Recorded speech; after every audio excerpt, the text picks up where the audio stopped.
This video will be the last part to Journal 9, and it's specifically over using the calculator to find trig values. So here I have some trig, and inside of the trig has the angle, so some of them are in degrees, some of them in radians. But if you look closer, you'll notice that these angles specifically are not on the unit circle. Like, try to go to the unit circle to negative 96, and you'll notice that 96 is nowhere on the unit circle. We have angle 90 on the unit circle, but that's the closest thing to 96. So sometimes you'll be giving trig values that are not on the unit circle, and you can't find a coordinate for that. So in that case, you want to pull out a calculator. And if you go to this journal, here's a link that you can click on to use GeoGebra, or you can just Google it, or you can go to our homepage. So I'm gonna switch the camera on us. Let's see here, video.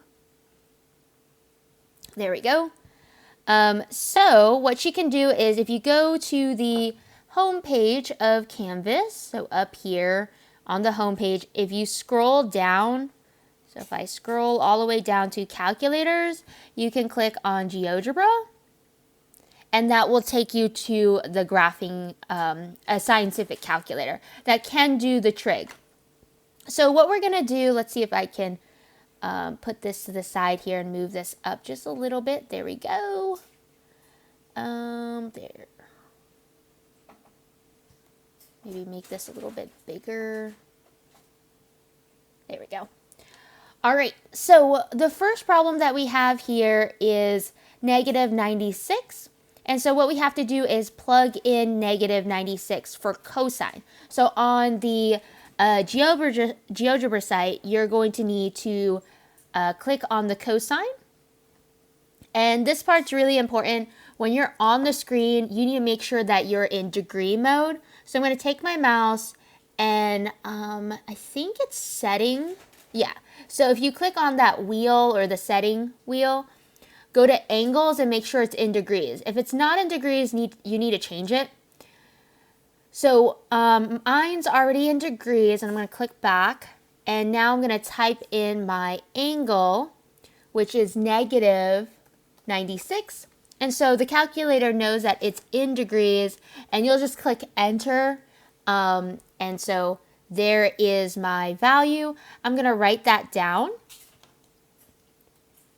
So this is at 0 or negative 0.1045 for my value. And so that is for cosine at negative 96. Now for sine, all I need to do is type in sine. So I'm going to go back to this keyboard. There's a keyboard icon here. You're going to click on sine, and I'm going to type in 75 degrees. And there it is. So it's 0.9659 if I just write 4 decimal places. So I'm going to do that here. So 0.9659. And now we have our 2 degrees one done. These 2 are in radians. So to do radians, you need to change the settings. So I'm going to go back to settings, and I'm going to click on radians this time for my angle unit. And now I'm going to go back and type in my values. So when I'm typing it in, I need tangent for this problem. So I'm going to click on tangent. And I need 3 pi, so I'm going to type in 3. And to get pi, there's a pi button right here. And I need a divide, so I need to put this over a fraction and put a 5 in. And so there's my tangent value. It's at negative 0.077. And if I round that 6, because the number next to it's an 8, if I round it, it's like a 7.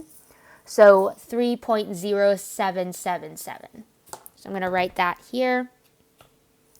So negative 3.0777. And last but not least, we have sine 11 pi over 9. So I'm going to type that part in as well.